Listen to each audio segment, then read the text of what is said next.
Jewellery মেশিনারিজের আধুনিক প্রযুক্তি উন্নত যন্ত্রপাতির ব্যবহার আগামী দিনে বদলে দেবে বাংলাদেশের গহনা শিল্পকে। রাজধানীর ইন্টারন্যাশনাল কনভেনশন সিটি বসুন্ধরায় প্রদর্শনীর দ্বিতীয় দিন এমন আশাবাদ ব্যক্ত করেছেন মেলায় আগতরা। তারা বলছেন এমন আয়োজনের মধ্য দিয়ে জুয়েলারি শিল্পের রপ্তানি খাতে তৈরি হবে ব্যাপক সম্ভাবনা।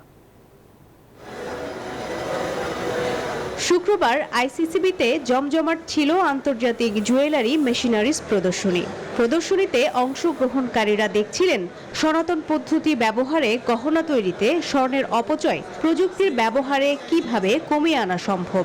এদিকে দেশের নানা প্রান্ত থেকে আসা গহনা ব্যবসায়ীরাও প্রযুক্তিকে কাজে লাগিয়ে নিজের ব্যবসা বড় করার স্বপ্ন দেখছেন।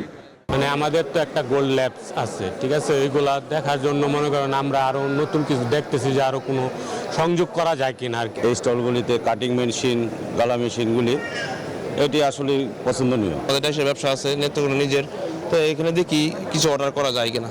স্বর্ণ পরিশোধন থেকে শুরু করে আধুনিক ডিজাইনের গহনা তৈরির যন্ত্রপাতি প্রস্তুতকারক 30টি প্রতিষ্ঠানকে নিয়ে এই প্রদর্শনীর আয়োজন করেছে বাজুস। ভারত, তুরস্ক, ইতালি, জার্মানি সহ 10টি দেশ থেকে যোগ দিয়েছে এসব প্রতিষ্ঠান। And people are very curious about new products and technology, so it excites a lot. तो काफी अच्छा लग रहा है। স্বর্ণের কাজের সাথে রিলেটেড এরকম সব কিছু যন্ত্রপাতি আমাদের এখানে পাওয়া যাচ্ছে।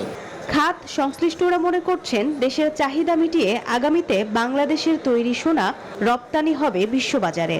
আমরা আশাবাদী খুব এই সেক্টরে আমরা হাতে তৈরি কারিগরের সাথে মেশিনের সমন্বয় করে আমরা আসলে জুয়েলারি শিল্পকে এগিয়ে নিয়ে যেতে পারবো এবং আমাদের কারিগরদের তৈরি গহনা আমরা রপ্তানি করে দেশের অর্থনীতিতে অবদান রাখতে পারবো।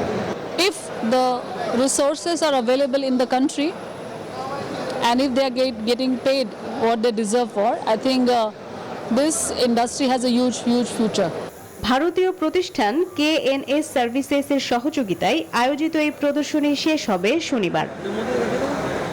মারুফা রহমান, নিউজ 24, ঢাকা।